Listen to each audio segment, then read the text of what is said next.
أشهد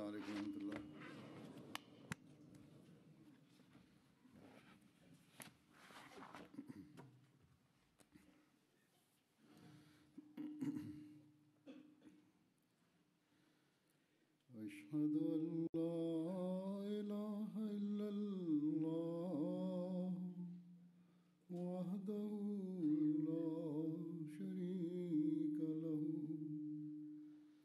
وأشهد أن محمدا عبده ورسوله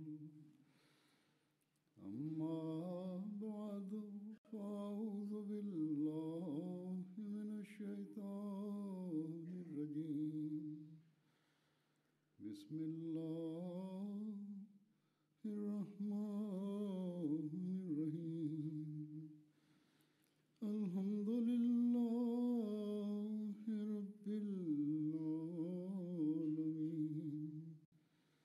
الرحمن الرحيم مالك يوم الدين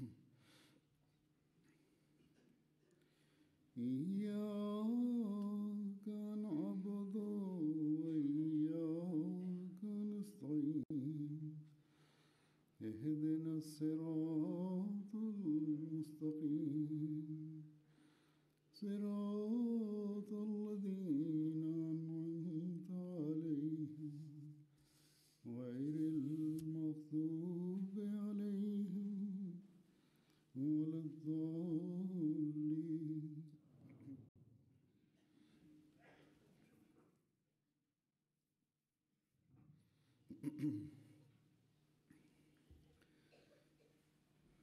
गुज़श्ता दिनों मैं हॉलैंड में था.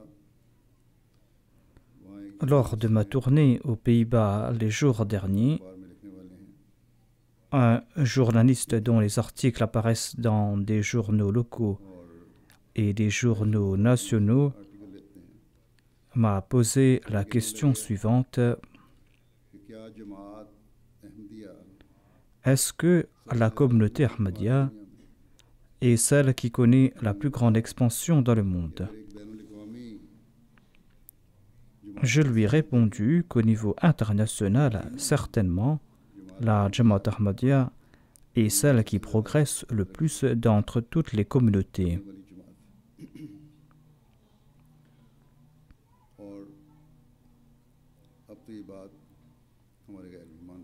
Et même ces non-Ahmadis qui regardent de très près la Jamaat Ahmadiyya acceptent aujourd'hui ces faits. D'ailleurs, c'est là un très grand signe de la véracité du Messie promis à l'Islam. Une voix qui s'est élevée d'un tout petit hameau de l'Inde est aujourd'hui en train de résonner dans toutes les villes et dans tous les villages du monde.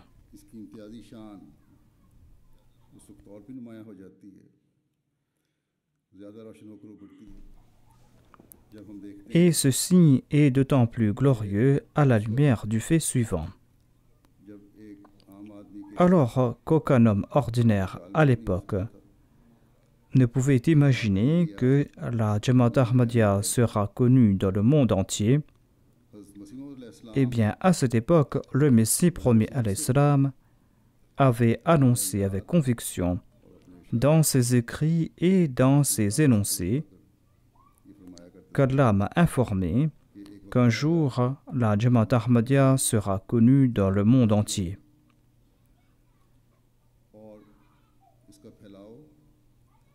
Et son expansion sera un signe en soi. Ce sera le signe du soutien divin. Le Messie promis à l'Islam a déclaré à cet effet: Allah est en train d'étendre cette communauté et Allah désire que cette communauté s'étende dans le monde. Selon un autre récit, le Messie promis à l'Islam a déclaré: petit à petit, Allah propagera cette communauté dans le monde, tant et si bien qu'elle aura le dessus sur le monde entier. Il a déclaré: les épreuves que nous connaissons aujourd'hui disparaîtront. यही सुन्नत है कि हर एक काम Selon la sunna de Dieu, toute œuvre se fait graduellement. Ensuite, le Messie premier salam a déclaré: फल नहीं लाता aucun arbre ne rapportera de fruits aussi rapidement que la Jamaat Ahmadiyya accomplira de progrès. और अजीब C'est là une œuvre prodigieuse de Dieu. और एजाज है। C'est un signe de Dieu, c'est un miracle de Dieu.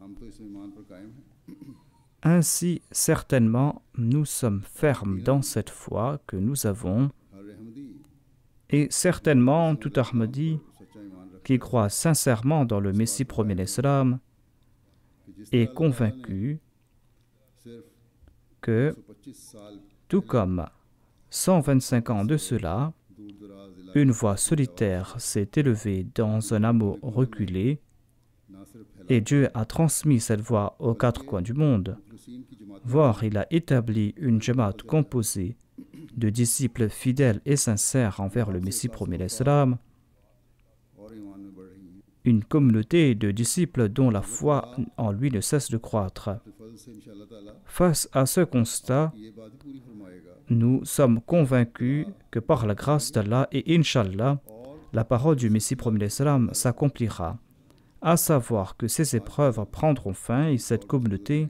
aura la victoire. जब ये सिलसिला Aujourd'hui, nous sommes en train de vivre l'époque de l'expansion de cette communauté ये तदरीजी तरक्की दुनिया को अब et nous voyons le progrès graduel accompli par la communauté. Journalist ने मुझे पूछा था Et c'est pour cette raison que ce journaliste m'a posé la question suivante, सबसे ज़्यादा फैलने à savoir, est-ce que la communauté Ahmadiyya est celle qui connaît la plus grande expansion dans le monde? गैर ये सवाल भी करते हैं और एतराफ़ भी करते Ailleurs, les autres aussi nous posent ces mêmes questions. Ils admettent ce fait, à savoir que la Jamaat Ahmadiyya est en train d'accomplir de grands progrès. Certes, des épreuves accompagnent ce progrès.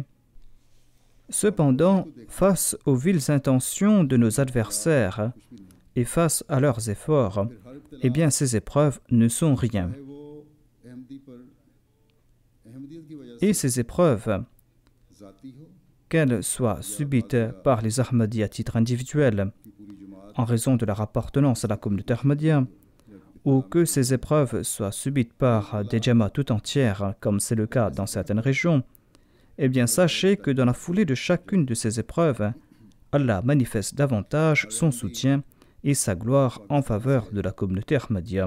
इन मगरबी ममालिक में आया है Tout Ahmadi qui a émigré du Pakistan pour s'établir en Occident admettra, s'il est imbu de reconnaissance, तो इस बात qu'après son immigration, Allah lui a accordé d'immenses faveurs. मुल्क से हिजरत करने के बाद अल्लाह ताला Il a dû quitter son pays en raison de la situation là-bas. Cependant, après son immigration, Allah lui a accordé d'immenses faveurs. बल्कि दुनिया के मुख्तलिफ ममालिक से जो रिपोर्ट्स आती हैं D'ailleurs, en lisant बैतों का जिक्र les récits des conversions बैत करने वाले et des convertis que nous recevons du monde entier, पर हैरत होती है l'on ne peut qu'être surpris de l'étendue de l'hostilité à l'encontre du Messie premier alayhi salam साथ ही अल्लाह ताला et du soutien divin en sa faveur. ताइदाद के नज़ारे भी कैसे कैसे दिखा रहा है अगर ये किसी इंसान का काम होता तो उसकी बनाई हुई जमात इंसान की बनाई हुई जमात ये बनाई हुई जमात होती तो जितनी Si c'était là une œuvre humaine, si cette communauté a été fondée par un homme, के आम से eh bien, elle aurait disparu depuis belle lurette खुदा से face à l'hostilité qu'elle s'est attirée depuis l'époque du Messie premier alayhi salam, une hostilité qui dure jusqu'aujourd'hui. Quotidiennement, ses disciples sont tourmentés partout dans le monde.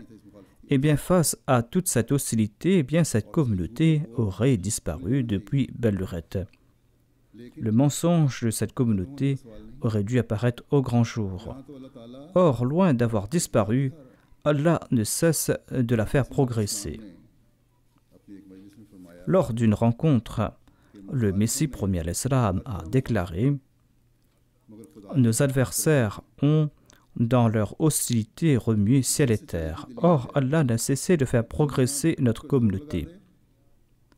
Un signe de la vérité est qu'elle ne cesse de se répandre en dépit des efforts incessants des hommes pour la contrer. L'ennemi a usé de tout subterfuge à notre encontre. Cependant, il n'a fait que connaître l'échec. C'est là un signe de Dieu. Comme je l'ai déclaré, les ennemis ne cesseront leurs efforts. Or, aujourd'hui, en dépit d'avoir remué ciel et terre, en dépit des complots ourdis à notre encontre par de grands ulémas, voire en dépit des efforts importants de certains États contre la Jamaat Ahmadiyya, la parole du Messie promet l'Islam ne cesse de s'accomplir, à savoir que l'ennemi échoue dans toutes ses tentatives, et c'est là un signe de Dieu. Un autre signe divin est le fait qu'Allah pousse des gens à prêter allégeance aux mains du Messie promet l'Islam.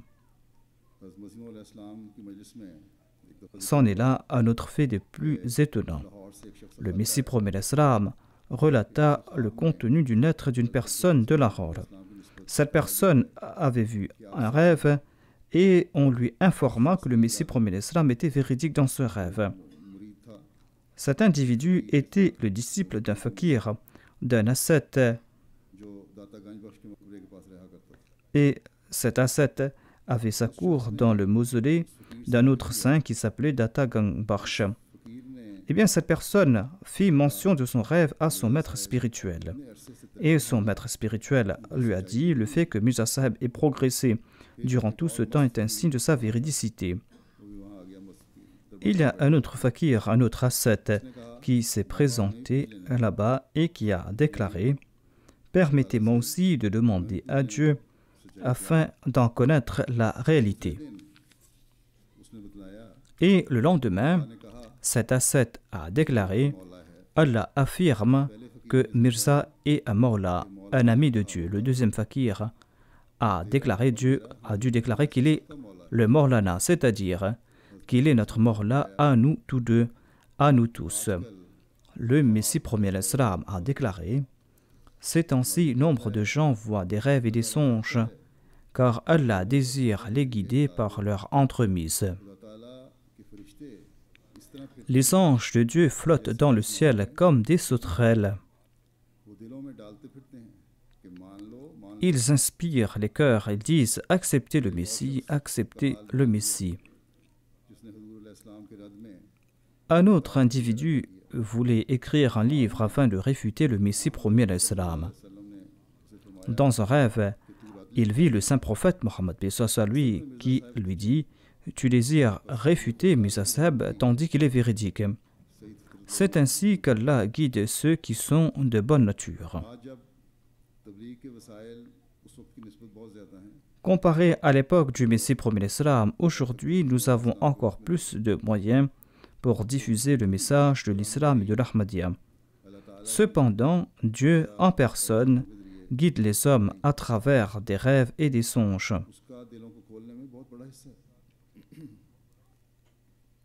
Et ces rêves et ces songes sont un très grand moyen pour ouvrir leur cœur. Certes, le tablir a aussi de l'effet sur d'aucuns.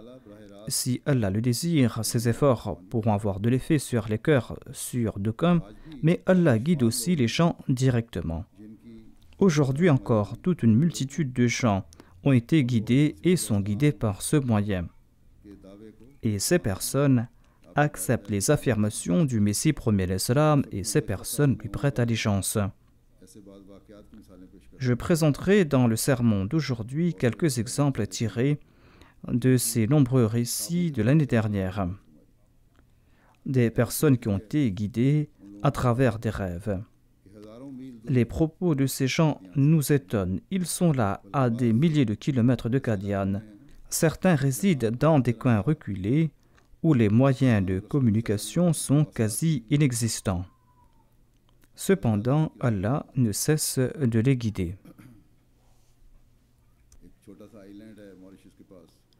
Il est une toute petite île appelée Mayotte qui se trouve non loin de l'île Maurice.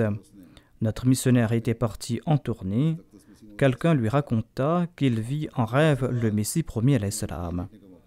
Quelque temps après, il tomba sur la chaîne MTA, sur laquelle il vit la photo du Messie promis alayhi salam, et il reconnut le Messie promis alayhi salam sur le champ.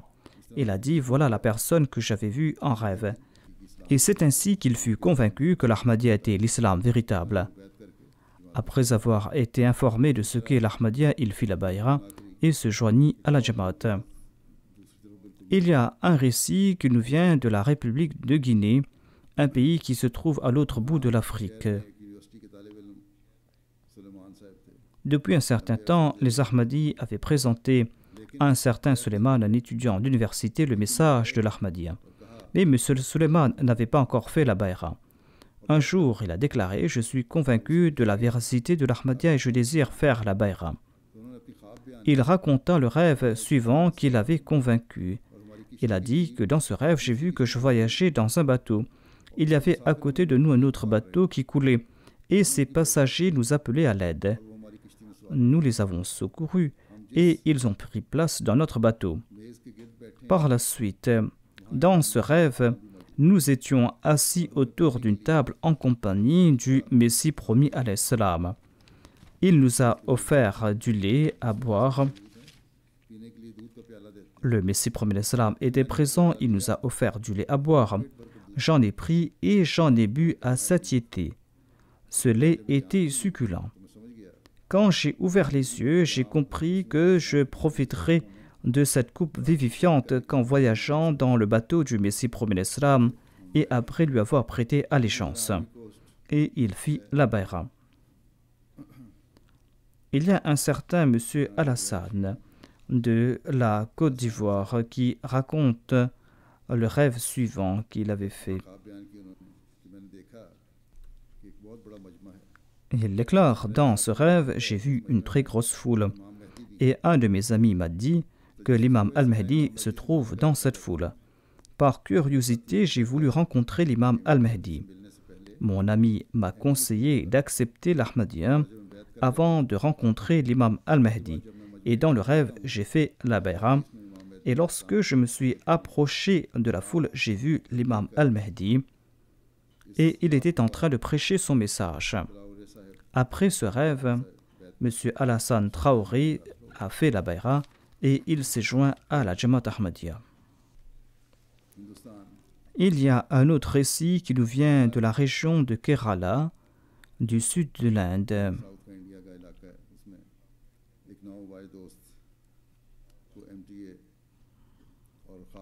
Un habitant de la région a embrassé l'Ahmadiyya grâce à l'Ahmadiyya et grâce à un rêve 5 mois auparavant, selon le rapport du président d'une des Jamaats de la région. Cette personne, qui s'appelait Abdul Hamid, regardait la télévision grâce au câble. Un jour, il est tombé sur la MTA et son intérêt n'a cessé de croître. Il appartenait à une confrérie et il avait prêté allégeance à un maître spirituel. Quelques mois après avoir suivi la MTA, il a vu en rêve la tombe du Messie promis alayhi salam. Il a vu qu'il visitait cet endroit et il a aussi vu son maître spirituel qui visitait la tombe du Messie promis alayhi salam. Après avoir vu ce rêve, il a contacté le président de la Jamaat et il a insisté qu'il voulait faire la bayra. Le président lui a demandé d'étudier davantage l'Ahmadiyya. Il contacta aussi l'amir de la province qui lui donna le même conseil. En fin de compte, Abdul Hamid est parti à Qadian où il a fait sa bayra. Il y a aussi un récit qui nous vient de la Tunisie, un pays d'Afrique du Nord. Un certain monsieur Kadira raconte « Quoique j'étais fasciné par la Jamaat, je n'étais pas enclin à faire la bayra, car je n'étais pas prêt à accepter l'imam Al-Mahdi comme prophète de Dieu. » C'est là un point fondamental.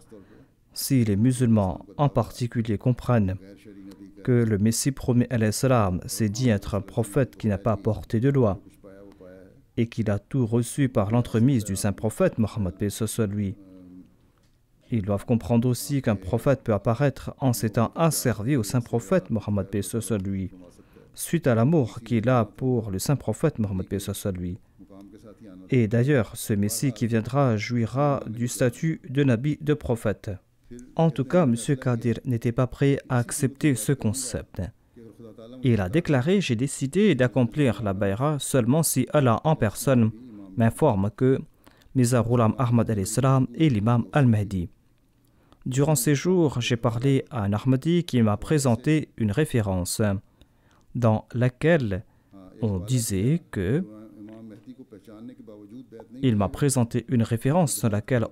celui qui ne prête pas allégeance à l'imam al-Mahdi, en dépit de l'avoir reconnu, connaîtra la mort de ceux qui ont vécu à l'époque de l'ignorance. Ce hadith a eu un effet profond sur moi. La nuit, j'ai accompli la prière Istikhara et dans un rêve, j'ai vu que je lisais le Saint-Coran. Et je suis arrêté à un verset où il était dit « Inni ansuruka ya Ahmad ». Après ce rêve, j'ai fait la bayra immédiatement. Il y a un récit qui nous vient du Mali. Notre missionnaire relate le récit d'un certain monsieur Koulibaly qui est assez âgé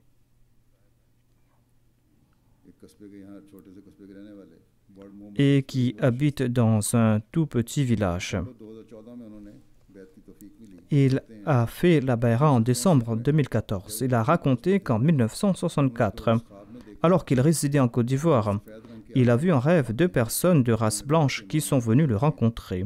Ils lui ont informé que l'imam al-Mahdi est venu et qu'il doit lui prêter allégeance. Après ce rêve, M. Koulibaly s'est enrôlé dans l'armée et il a oublié son rêve. Mais en 2014, un jour, il a allumé la radio et il changeait de chaîne lorsqu'il est tombé sur la chaîne radio Ahmadiyya. Nous avons nombre de chaînes radio dans ce pays par la grâce de Dieu. Il a commencé à écouter cette chaîne radio, il a entendu à propos de l'imam al-Mahdi et l'état de son cœur a changé, il s'est souvenu de son rêve. Il remercie Dieu des centaines de milliers de fois pour lui avoir accordé l'occasion de prêter allégeance à l'imam al-Mahdi après que Dieu lui a informé à ce sujet plus de 50 ans de cela. Ainsi, Allah ne laisse pas partir à la perdition ceux qui sont nobles de nature. Après un très long laps de temps, Allah lui a guidé dans la bonne direction. Il y a un récit qui nous vient du Swaziland, un autre pays. Un jeune Ahmadi qui s'appelle Tahir a embrassé l'Ahmadiyya quelque temps de cela. Lors de la 27e nuit du mois du Ramadan de cette année-ci, il a vu en rêve que la lune brillait de toute sa splendeur. La lune brillait tellement qu'on eût aurait dit qu'il faisait jour. Il a entendu une voix qui disait dans son rêve « C'est la lumière que tu as découverte, cramponne-toi à cette lumière, car peu à peu cette lumière va se répandre dans le Swaziland tout entier. » Dans le rêve, on m'a fait comprendre que cette lumière signifiait l'Ahmadiyya, disait M. Tahir. L'Ahmadiyya qui va se répandre dans le pays tout entier, petit à petit, Inch'Allah. Après ce rêve, ce nouveau Ahmadi était empreint d'une persévérance extraordinaire dans sa foi. Il y a un autre récit qui nous vient du Mali. Il s'agit du récit d'un certain M. Saïd qui habite un village du Mali. Il avait entendu à propos de l'Ahmadiyya, mais voulait connaître davantage à son sujet. Il voulait en être convaincu. Il a décidé d'accomplir une retraite spirituelle pendant 40 nuits. Et lors de la 21e nuit, il a vu en rêve le Messie premier l'Islam ainsi que le 5e calife. Il a vu que tous deux nous avons visité sa maison et nous l'avons pris pour l'emmener au ciel. Ce rêve lui a convaincu de la véridicité de l'Ahmadiyya et il s'est joint à la communauté Ahmadiyya. On croit que les Africains embrassent l'Ahmadiyya sans réfléchir. Or, ils sont intéressés à connaître la vérité. C'est pour cette raison qu'ils écoutent le message pour ensuite l'étudier de très près. Ils ne font point preuve d'entêtement. Étant donné qu'ils sont de nature noble, Allah les guide dans la bonne direction. Celui-là était soucieux de l'état de sa foi. C'est pour cette raison qu'il a décidé de prier pendant 40 jours. Il y a aussi le récit d'un autre Malien qui avait entendu à propos de l'Ahmadiyya. Mais il ne pouvait juger si l'Ahmadiyya était vrai ou faux. Il a fait la prière istikhara et la troisième nuit, il a vu en rêve qu'il voyageait dans un bateau et ce bateau commençait à chavirer en pleine mer et les gens commençaient à se noyer. Un enfant est sorti de l'eau et a déclaré que si vous désirez avoir la vie sauve, eh bien acceptez l'Ahmadiyya. Dans le rêve, il a embrassé l'Ahmadiyya et il a eu la vie sauve alors que les autres se sont noyés.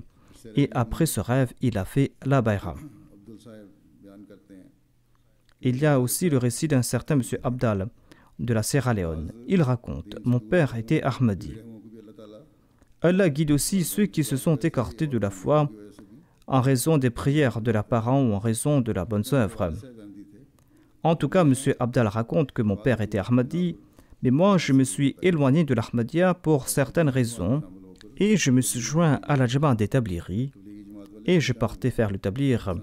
Les membres de la Jamaat Tabliri partent en Afrique, du Pakistan et de l'Inde. En tout cas, M. Abdal raconte « Notre missionnaire et mon père ont tenté de me dissuader, mais leurs conseils n'ont pas eu d'effet sur moi. Quelque temps après, j'ai vu en rêve qu'il y avait une grande et belle image du Messie premier l'Islam qui flottait dans le ciel. Le lendemain, j'ai abandonné la Jamaat des Tabliri et je suis entré de nouveau dans la Jamaat Ahmadiyya, l'islam véritable. Et par la grâce d'Allah, je participe dans tous les programmes de la Jamaat, raconte M. Abdal.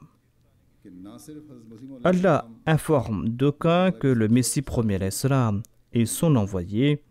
Il leur informe qu'il est le Messie et le Mahdi.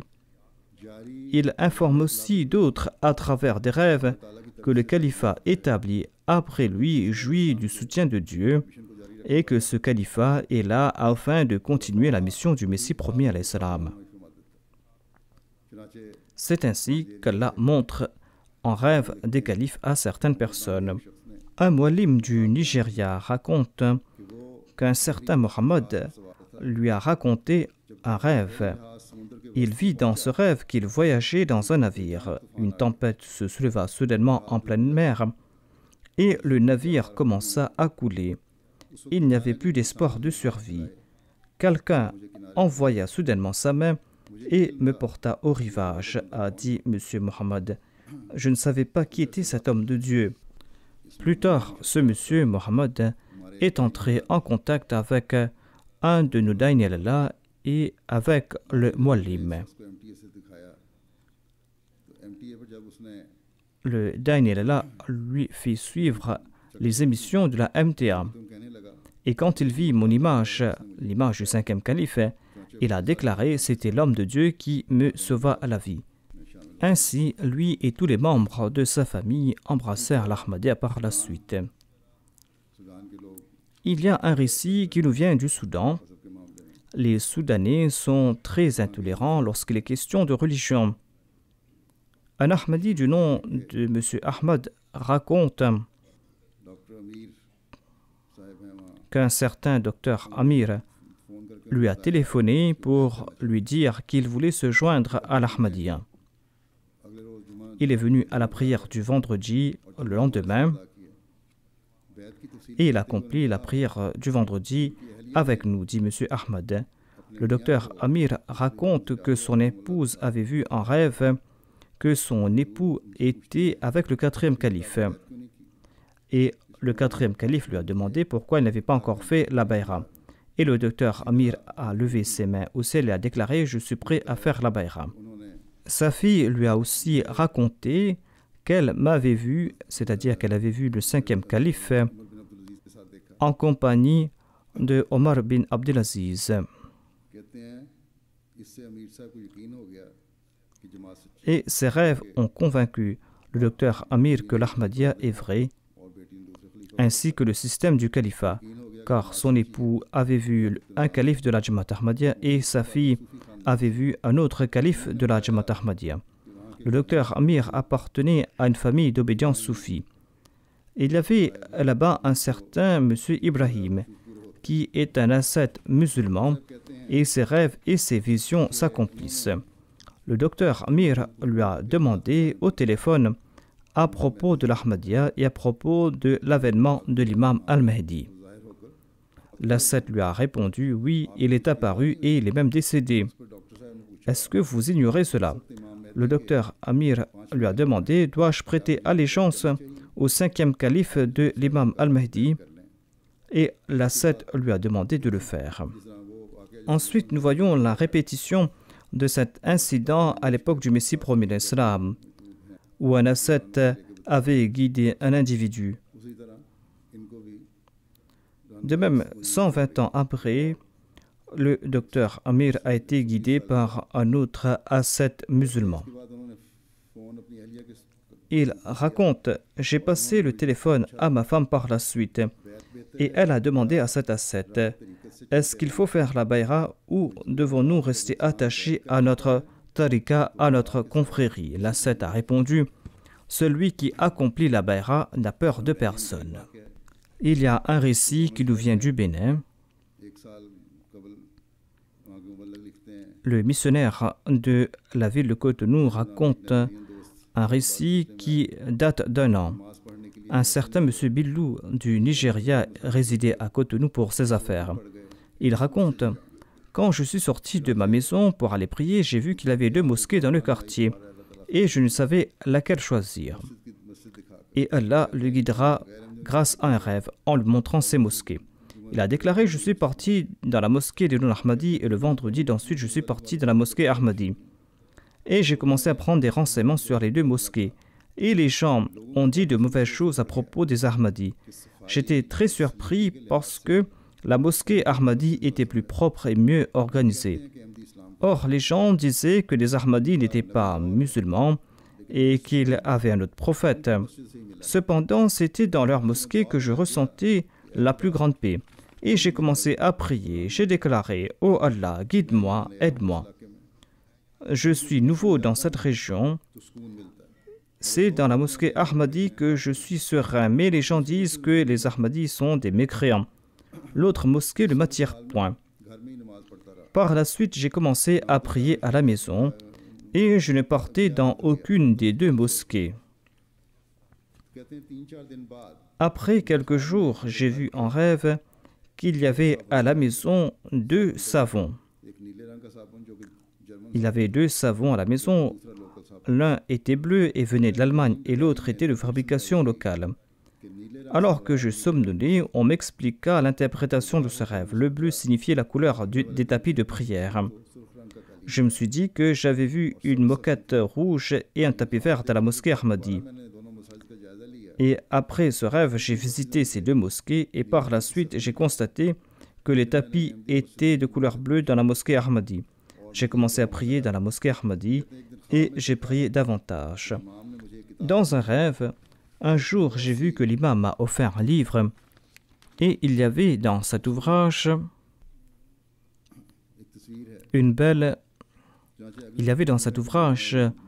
une photo. Et après la prière de Juma, j'ai demandé à l'imam de m'offrir un livre sur l'Ahmadiyya. Et il m'a répondu « Je vais vous apporter un livre après 2 ou 3 jours. » Et il ne m'a pas envoyé un livre sur l'avènement de l'imam al-Mahdi en référence à des hadiths. Le livre qu'il m'a offert était La crise mondiale et la voie vers la paix. Et à la première page, j'ai vu la photo que j'avais vue dans mon rêve. Et ma foi en est sortie grandie. J'ai vu en rêve un autre Coran que celui que j'avais à la maison. Et après quelques jours, j'ai vu la traduction française du Saint-Coran publiée par la Jamaat dans la mosquée. C'est ainsi qu'Allah m'a guidé en me prenant par la main. Il raconte, un jour, alors que j'étais mis ensommeillé, Allah m'a fait lire 10 commandements ou 10 ordres.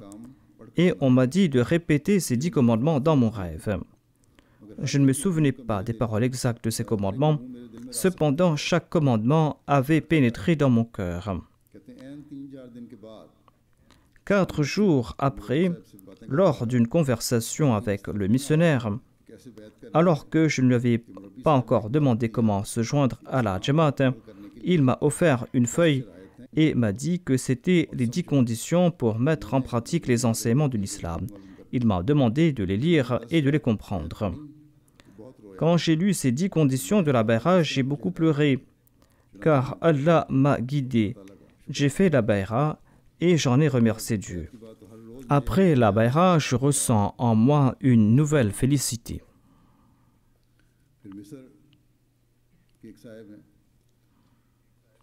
Un Égyptien raconte, j'avais vu en rêve le 4e calife en 2004. Il se reposait quelque part, j'étais en sa compagnie et il m'a dit que je devais poursuivre des recherches sur un sujet quelconque. Je n'avais pas compris ce rêve et d'ailleurs, je n'avais jamais vu le 4e calife auparavant. 4 ans après ce rêve, j'ai commencé à suivre les émissions de la MTA et j'ai entamé des recherches sur la communauté. C'est ainsi qu'Allah m'a guidé. En novembre 2014, avant la bayra, j'ai vu que je suis entré dans une mosquée qui était emplie de fidèles. Le Messie promet l'Islam était présent et il regardait dans ma direction. Je me suis approché du Messie promet l'Islam et le premier calife a pris sa place. Et une voix a annoncé que c'est Abu Bakr as-Siddiq. Quand je me suis approché davantage, j'ai vu que le 5e calife avait pris la place du premier calife. Quand il m'a vu, il a levé sa main pour prier et j'ai participé dans cette prière avec lui. Selon mon interprétation de ce rêve, pour que les prières soient exaucées, il faudra suivre le Messie premier l'Islam et ses califes. C'étaient là les récits de ces bienheureux qui ont reconnu la vérité. Allah les a guidés en raison de l'état de leur cœur.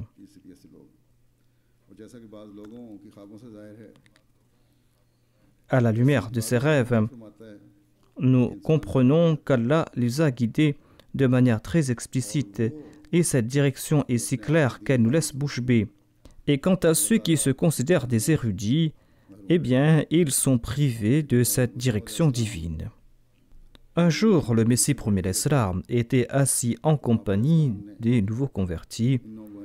En exprimant son affection à leur égard, le Messie premier l'Islam a déclaré « Vous êtes très chanceux, car Allah a fermé cette porte pour de grands mollahs et il l'a ouverte pour vous. »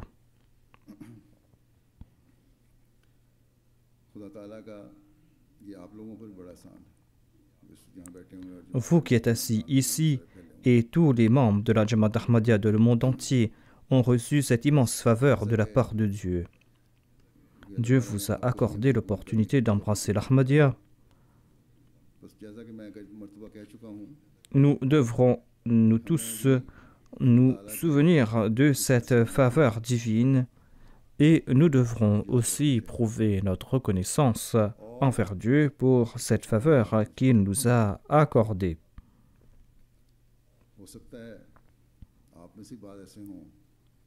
Il se peut que les aïeux, les ancêtres de certains d'entre vous étaient présents dans cette rencontre avec le Messie premier l'Islam quand il a prononcé ces paroles.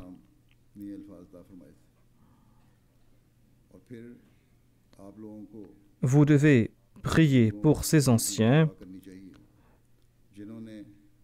Vous devez prier pour eux, ceux qui se sont souvenus de cette faveur divine et qui ont perpétué l'Ahmadiyya dans leur génération.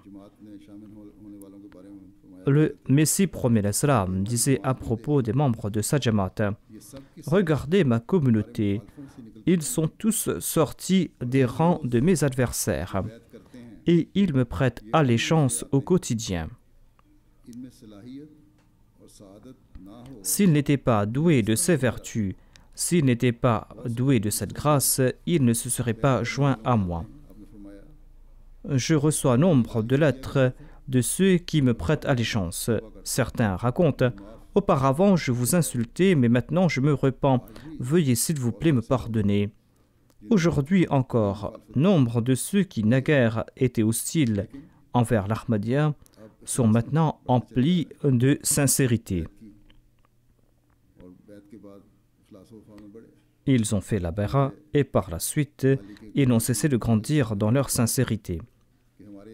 Un de nos missionnaires relate le récit d'un certain monsieur Suleiman du Mali. Après son adhésion à l'Ahmadiyya, son épouse est partie voir son beau-frère, c'est-à-dire le frère de son mari. Son beau-frère qui s'appelait monsieur Ndiamtele, il lui a dit « Ton frère n'est plus musulman, il est maintenant Ahmadi. Tu dois maintenant le ramener à la raison. » Ainsi, l'épouse de cet Ahmadi a dit au frère de son mari « Ton frère n'est plus musulman, il est Ahmadi, va le ramener à la raison. » Son frère est parti le voir tout en colère et il lui a demandé d'abandonner l'Ahmadiyya.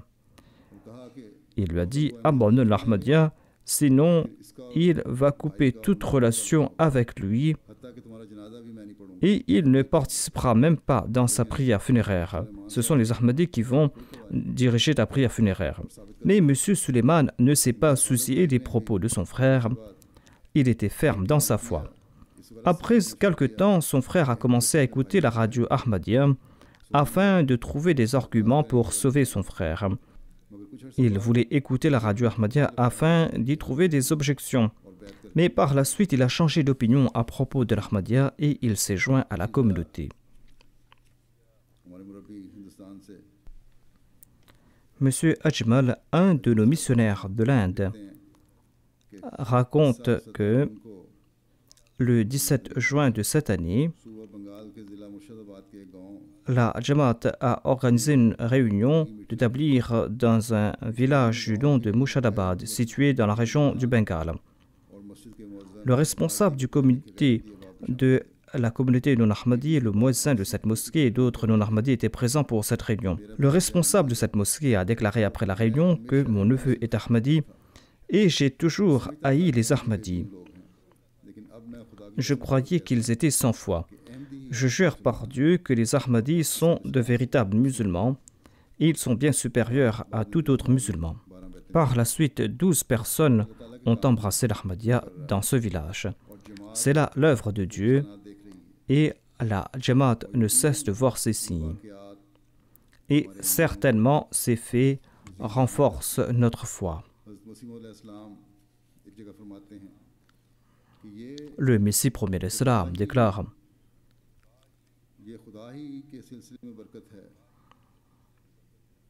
C'est la communauté divine qui jouit de bénédiction. La communauté divine jouit de bénédiction car elle fleurit et grandit au milieu de ses ennemis. Ces derniers ont ourdi de grands complots contre moi. Ils m'ont intenté des procès de meurtre. Or, les paroles de Dieu ne sont point vaines.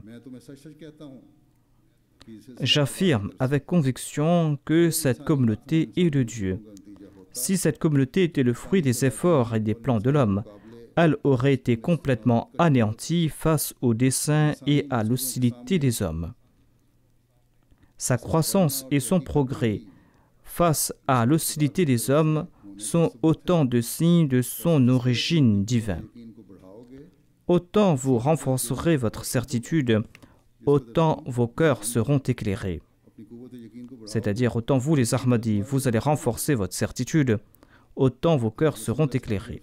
Ces paroles du Messie premier l'Islam sont certainement de la part d'Allah et certainement il jouit du soutien divin. Et nous constatons que ce mouvement ne cesse de grandir en plein milieu de ses ennemis, comme l'annonce le Messie premier l'Islam. Mais tout comme l'annonce le Messie premier l'Islam, il faudra accroître sa certitude afin d'éclairer davantage son cœur.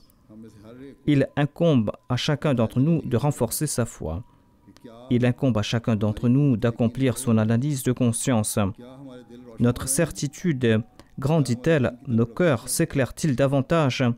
Sommes-nous plus enclins à la spiritualité? Sommes-nous en train de mettre en pratique les commandements de l'islam?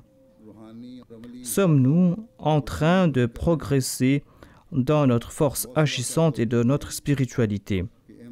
Nombre de ceux qui embrassent l'Ahmadiyya évoquent leur progrès spirituel. Ces nouveaux Ahmadis évoquent leur progrès spirituel, ils évoquent les délices qu'ils tirent de leur salat, ils évoquent aussi les changements qu'ils ont apportés dans leur conduite. Certaines épouses écrivent à propos de leur mari. Elles disent qu'après avoir embrassé l'Ahmadiyya, ils se sont transformés entièrement. Naguère, il n'y avait que des disputes à la maison et maintenant il règne la paix chez nous, ont dit ces dames. Voyez avec quel engouement, avec quelle attention les nouveaux venus se soucient de leur état spirituel et des changements qu'ils apportent en leur personne. Nous devrons de tous suivre le même exemple. En attirant notre attention quant à notre condition spirituelle, le Messie premier l'Islam déclare dans un endroit « Lisez le Saint-Coran et ne désespérez point de Dieu. Le croyant ne désespère jamais de Dieu, c'est là un trait des mécréants.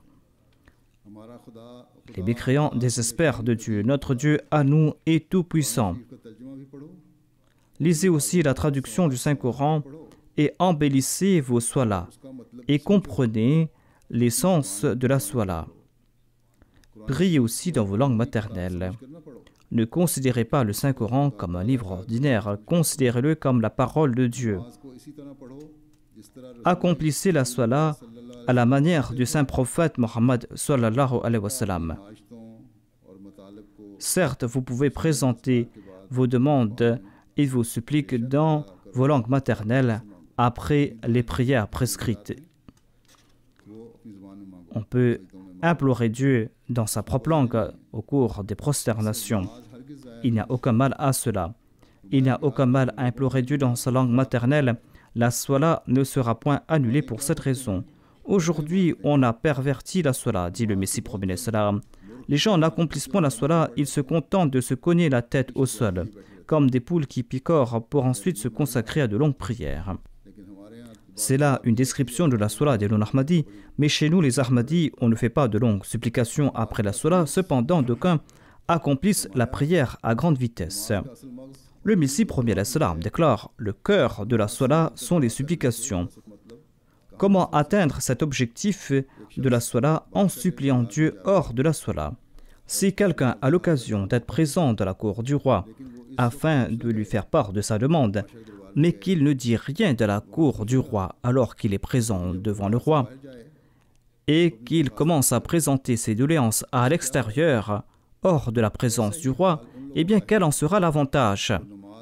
Tel est le cas de ceux qui n'implorent pas Dieu en toute humilité au cours de la soila. Si vous devez implorer Dieu, faites-le au cours de la soila et respectez toutes les exigences de la soila. Le Messie premier salam déclare « Allah nous a enseigné une prière au début du Saint-Coran, une prière dans laquelle il nous enseigne les protocoles à respecter lors de la supplication. On doit obligatoirement réciter la sourate al-Fatiha lors de la soila. Cette sourate nous fait comprendre que c'est au cours de la soila qu'on doit implorer Allah. Allah nous a enseigné cette prière. A'udhu billahi minash shaitanir rajim. Bismillahir rahmanir rahim. Alhamdulillahi rabbil alamin. Ar-rahmanir rahim. Maliki yawmiddin. Iyyaka na'budu wa iyyaka nasta'in. Ihdina siratal mustaqim. Siratal ladzina an'amta alayhim. Ghayril maghdubi alayhim waladdallin. Le Messie premier salam a déclaré « Avant d'implorer Allah, il faudra tout d'abord le louer. Ces louanges vont engendrer en l'âme une passion et un amour pour Allah. C'est pour cette raison qu'il est dit au tout début « Alhamdulillah, toutes les louanges sont dues à Allah, le Rabbul Alamin, le Créateur de toutes choses, le soutien de tout. Il est Ar-Rahman, il est celui qui confère des grâces sans aucune action, sans aucune demande de la part de l'homme. Il est ensuite Ar-Rahim, il est celui qui récompense toute œuvre ici-bas et dans l'au-delà.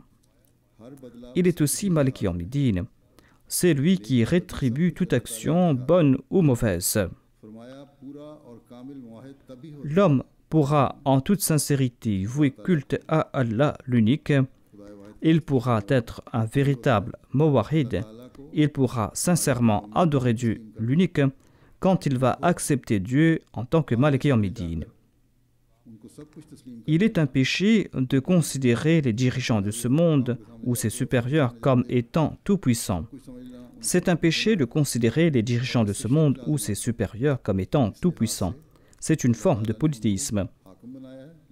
Dieu a fait de ces personnes des dirigeants. Il faudra obéir ces personnes parce qu'ils sont des dirigeants. C'est Dieu qui leur a investi de cette autorité et il faudra obéir à ces personnes. Cependant, il ne faut point croire qu'ils sont Dieu. Il ne faut point croire qu'ils détiennent tout pouvoir. D'aucuns vénèrent leurs supérieurs comme s'ils étaient Dieu. Na'udhu billah min dhalik. Le Messie premier l'Islam déclare: donnez aux hommes ce qui leur est dû et accordez à Dieu ce qui lui est dû. Ensuite, lisez Iyyaka na'budu wa iyyaka nasta'in. C'est toi seul que nous adorons et c'est de toi seul que nous implorons le secours. Ihdina as-sirat al-mustaqim. Guide-nous sur le droit chemin, le chemin de ceux à qui tu as accordé tes faveurs, c'est-à-dire aux nabis, aux siddiq, aux shuhada et aux salihin. Dans cette prière, on demande à Dieu de nous accorder toutes les faveurs qui ont été accordées à ceux qui appartiennent à ces groupes. Ensuite, nous prions, protège-nous de la voie de ceux qui se sont attirés ta colère ou de ceux qui se sont égarés. C'était là une brève traduction de la Sourate Al-Fatiha, dit le Messie premier l'Islam. Accomplissez les autres parties de la Sourate en comprenant chaque partie et sa traduction. Ce sont là les exigences de la Sourate. Cependant, ceux qui le font rapidement ne comprendront rien de leur Sourate. Le Messie premier l'Islam déclare: égrener des formules ne servira à rien. L'on ne pourra comprendre les véritables aspects du Tawhid tant que l'on accomplira la Sourate tel un perroquet. Cette Sourate-là n'aura aucun effet sur l'âme. Et celui qui atteint ce sommet ne s'égare point. Ayez aussi la croyance qu'Allah est unique et prouvez cela par vos actions. C'est-à-dire, les paroles et les actions de l'homme doivent se conformer et c'est là que l'on sera considéré comme un véritable croyant. Il faudra que nous accomplissions notre analyse de conscience. Nos actions et nos pensées sont-elles conformes à ces enseignements? Si elles ne le sont pas, il y aura du souci à se faire. Car il se peut que les peuples qui viennent après progressent à tel point qu'ils nous laissent loin derrière, tant et si bien qu'ils profiteront de la proximité de Dieu, et quand nous en prendrons conscience, nous et les générations futures serons si loin derrière qu'il faudra plusieurs décennies pour réduire cet écart entre nous et les nouveaux venus. Attention que cela ne prenne du temps pour remettre les prochaines générations sur le droit chemin. Il faudra voir si nos descendants ne sont pas si épris de ce monde qu'ils restent loin derrière. Attention qu'ils ne se consacrent qu'à ce monde d'ici-bas en venant s'établir dans ces pays. Il faudra s'acquitter de ses devoirs envers Dieu. La Salat est une obligation et il faudra l'accomplir en saisissant chaque aspect.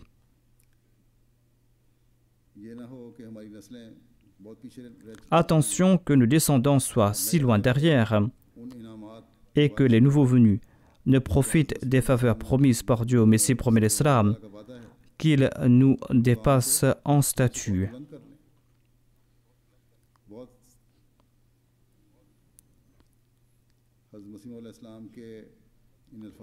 Il est très important de réfléchir sur ces paroles du Messie premier l'Islam. Il faudra faire beaucoup d'efforts en ce sens. Il incombe à tout Ahmadi d'agir en ce sens. Il incombe à tout Ahmadi de réfléchir sur ces paroles, à savoir d'accroître sa certitude et d'éclairer son cœur afin de pouvoir se rapprocher de Dieu, afin de pouvoir profiter de ses faveurs.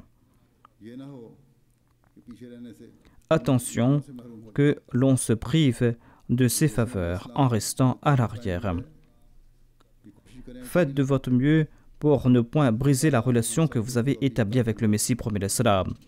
Qu'Allah nous en accorde la possibilité à nous tous, qu'Allah fasse que nous puissions renforcer notre relation avec Dieu, que nous puissions comprendre le but de l'avènement du Messie promis l'Islam, que nous soyons des membres actifs et fermes de la Jamaat, et que nous puissions diffuser dans le monde entier les enseignements du saint prophète Mohammed paix soit lui, et que nous soyons à jamais les héritiers des faveurs divines.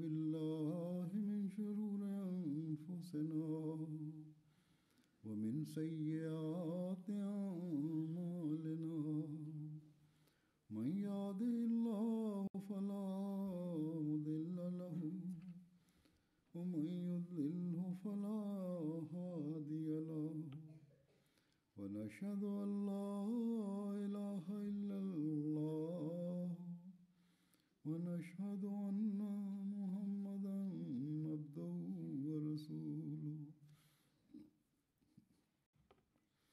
عباد الله رحمكم الله إن الله يأمر بالعدل والإحسان وإيتاء ذي القربى وينهى عن الفحشاء والمنكر والبغي يعظكم لعلكم تذكرون اذكروا الله يذكركم وادعوه يستجب لكم ولذكر الله أكبر